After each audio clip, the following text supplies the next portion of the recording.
Real estate investors trounce Portland, Oregon in a new survey.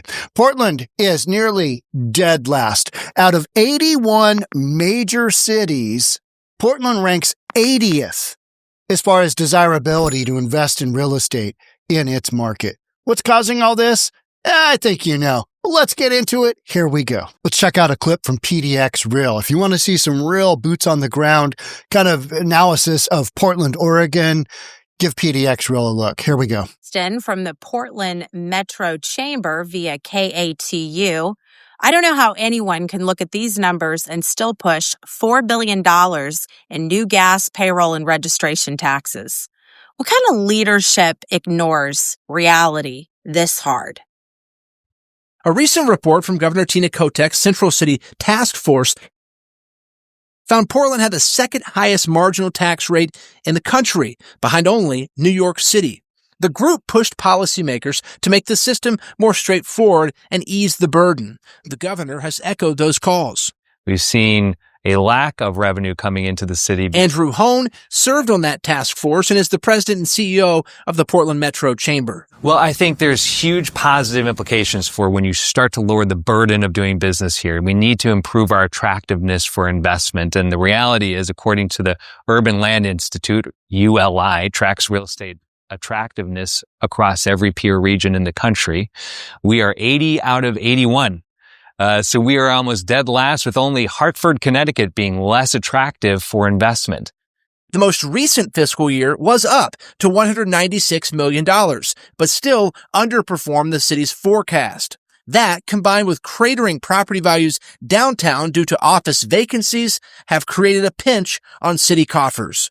Now that they're seeing how it's impacting their tax revenue, the government is starting to clearly understand that there has been a significant mistake. Does the government understand this?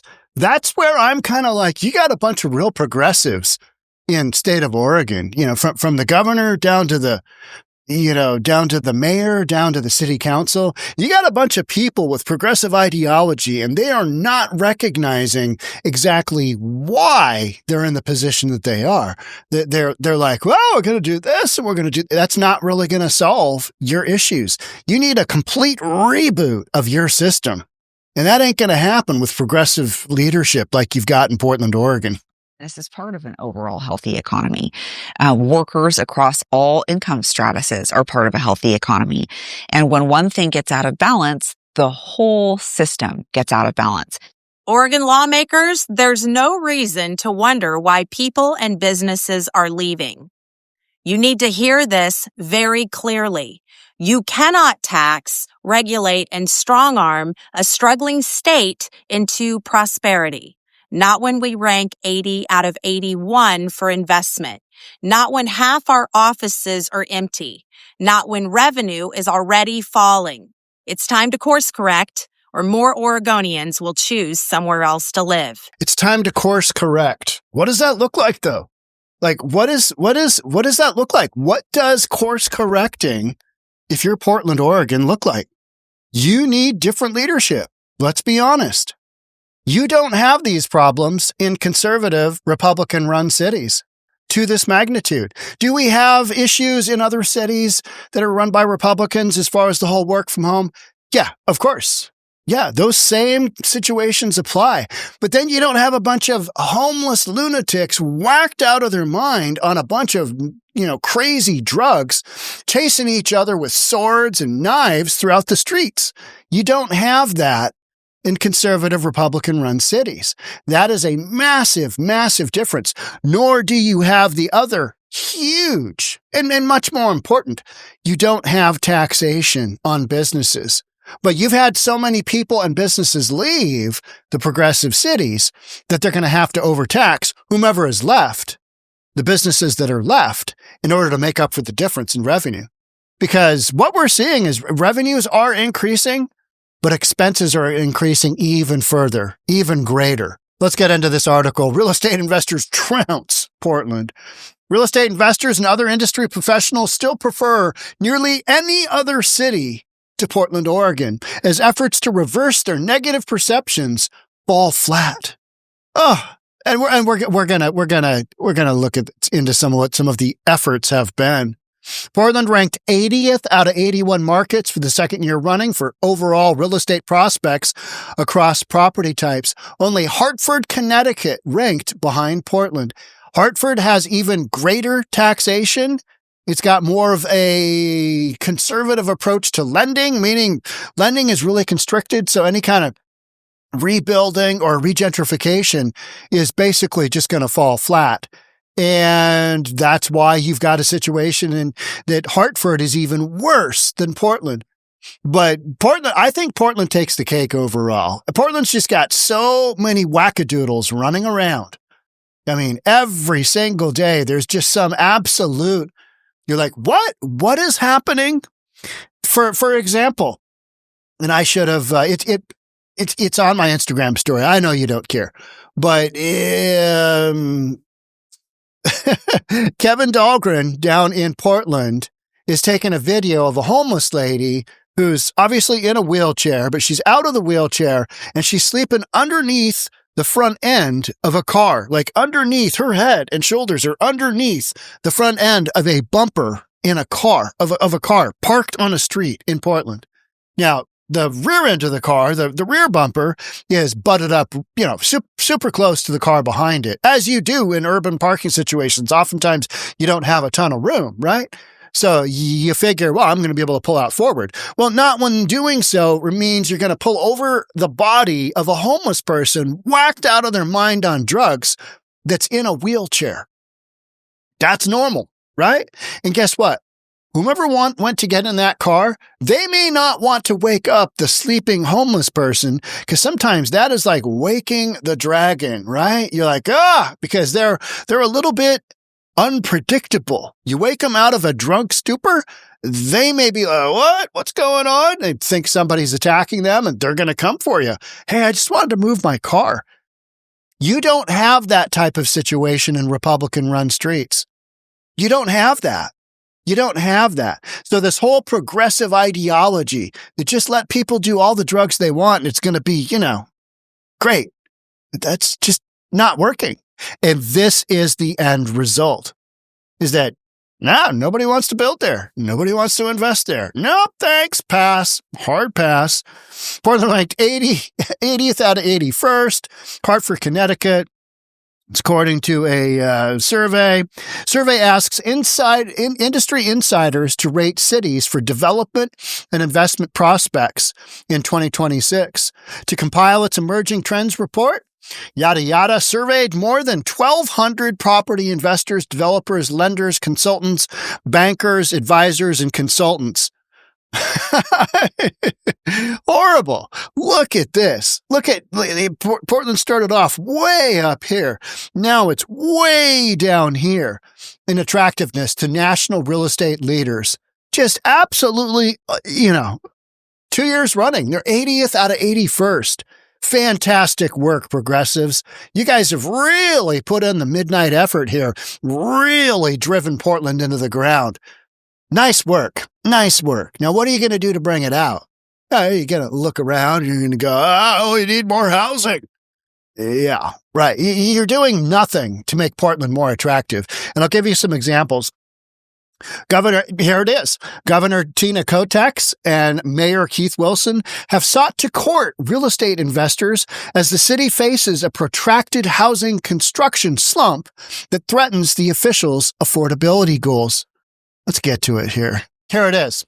Oh, this makes me feel warm and fuzzy.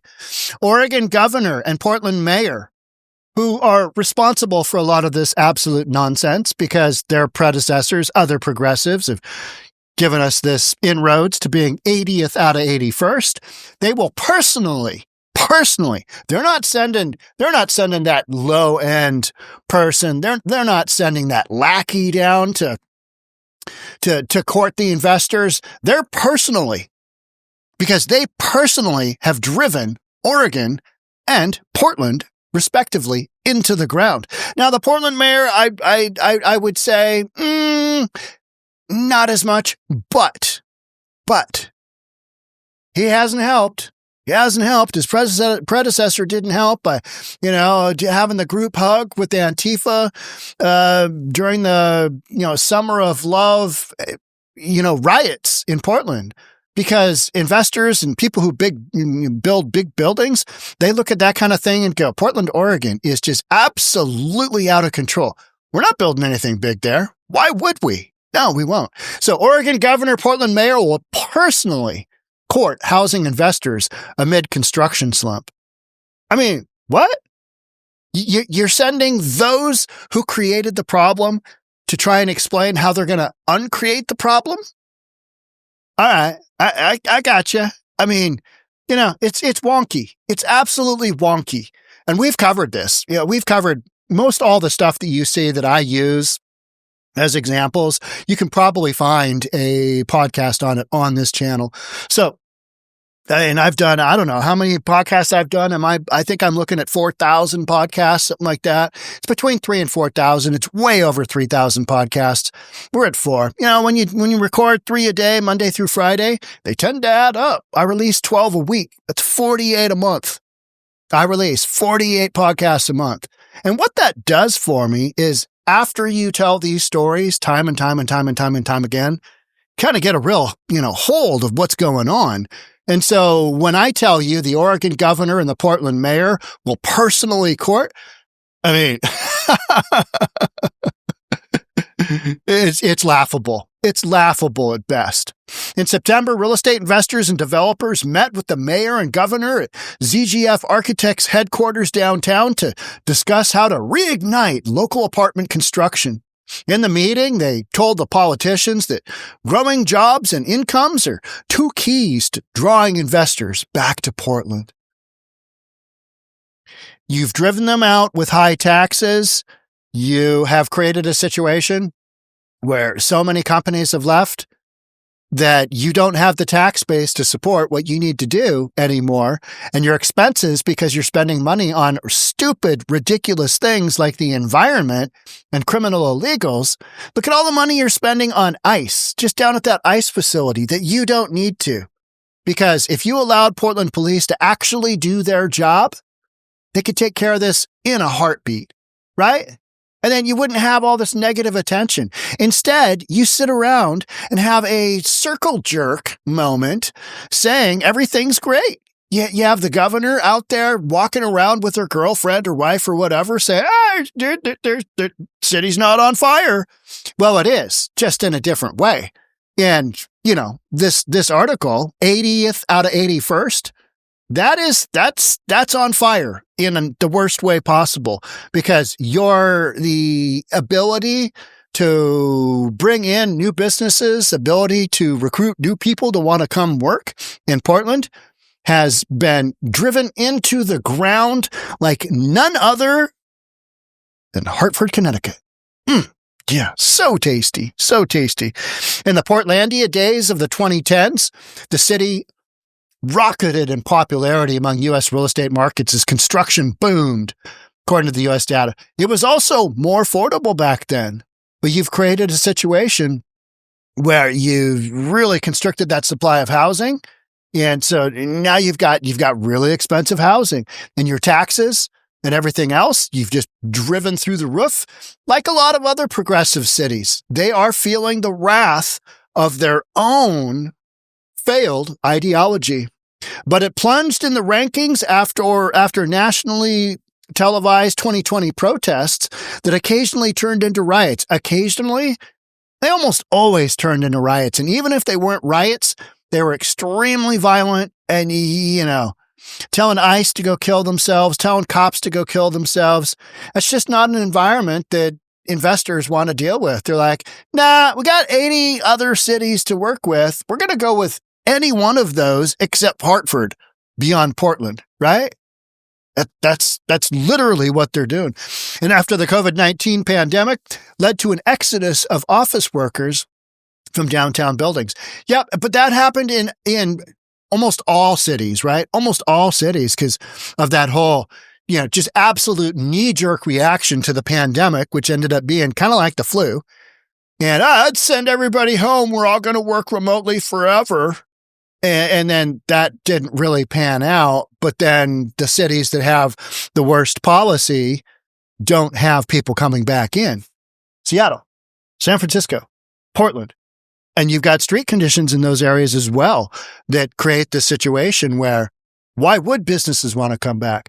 Now, I would say that San Francisco has had probably out of those three, West Coast, Best Coast, out of those three, San Francisco has the greatest chance of turning things around because of AI. That's the direction the whole tech field is going, is AI. And San Francisco's always been an AI town. So, I think they'll have another resurgence. And let's be clear, residential has not really been impacted in most of these markets. If you're seeing a decline, you're seeing a little bit of a decline. In fact, where you're seeing a decline happen is in some of the more Republican cities that overbuilt a little bit before we had this economic slowdown that we're experiencing now, before interest rates went from 2.75% or 3% up to nearly 8%. So they brought on a lot of inventory because they're able to. They're able to create homes. They're able to create new construction, and they overbuilt a little bit. But that's only in a few limited cities. In the other cities, you have such limited supply that even an economic slowdown to date hasn't really impacted those values. The work from home trend persists and undermined occupancy rates, leasing revenue, and building prices. Man, we've had some absolute zingers of stories coming out of Portland. You bought Big Pink for how much? Oh my word. That's another podcast. Check that one out. A third of Portland offices remain. That is known. It's like 33% of Portland's, I think it's actually up to 34% right now.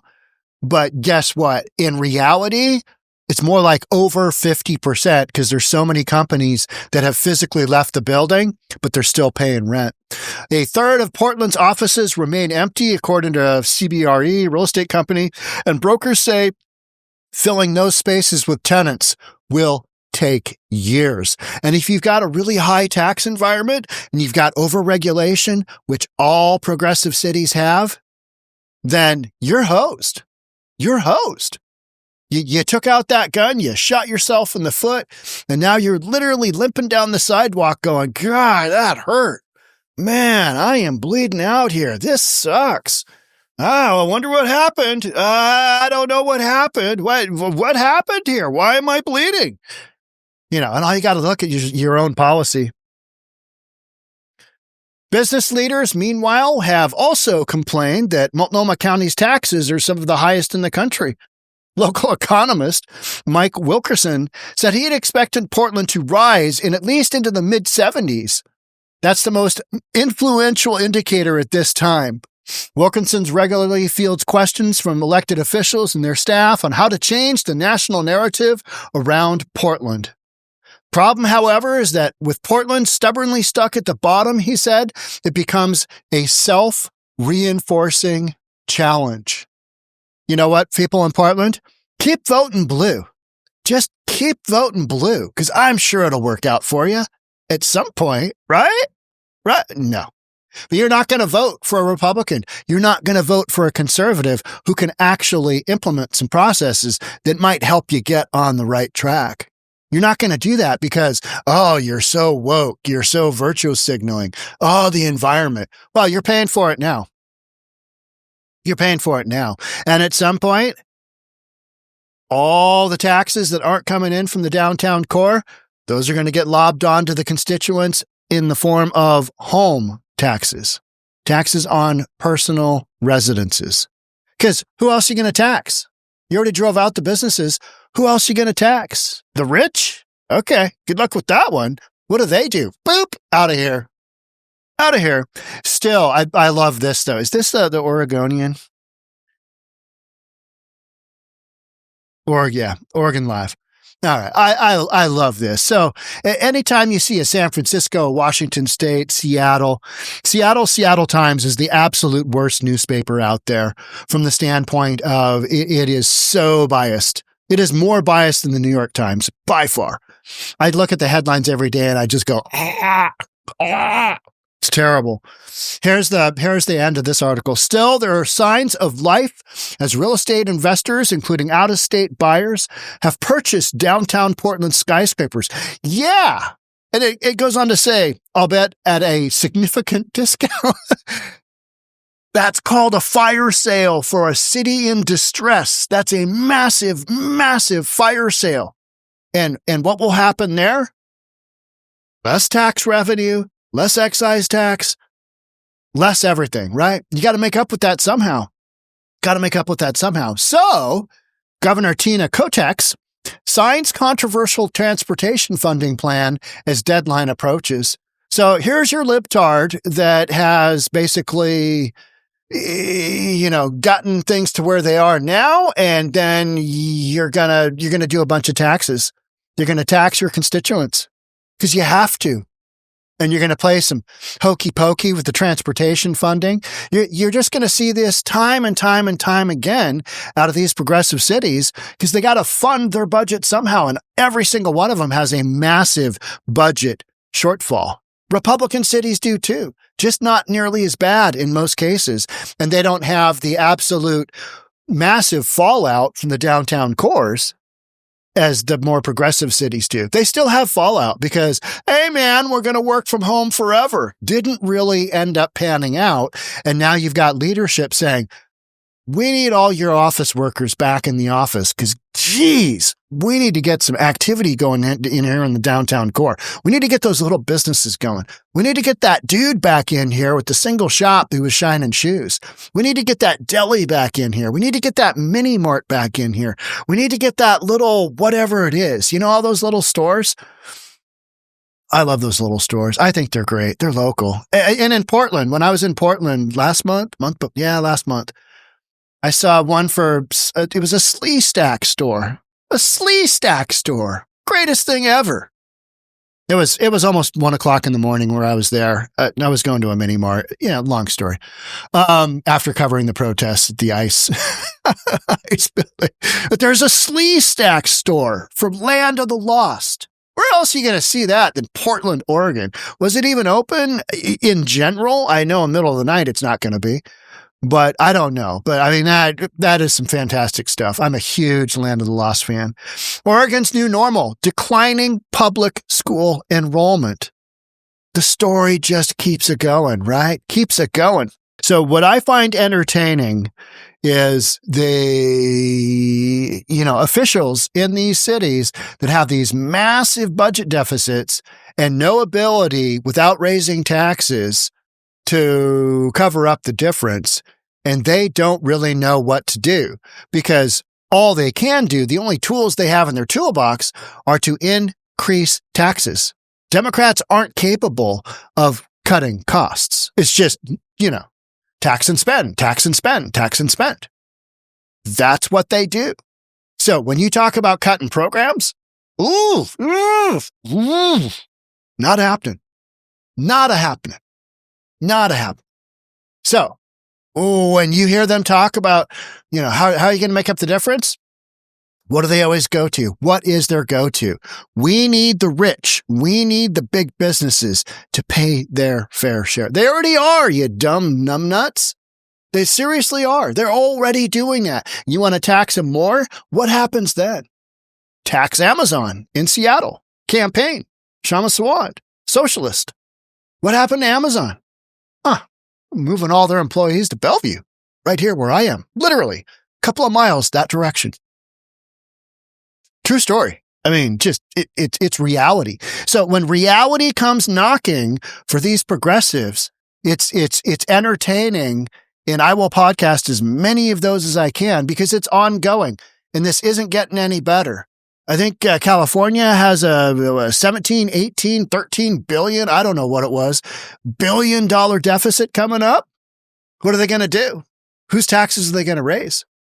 They raise it on big business. Big business says, go F yourself. Moving to North Dakota, moving to North Carolina, moving to Texas, moving to Florida. Better weather there. Go F yourself. And that's what's going on. So, make sure you subscribe, hit that notification bell, and I'll see you on the next episode. Thanks again for being here. We'll catch up soon. Bye for now.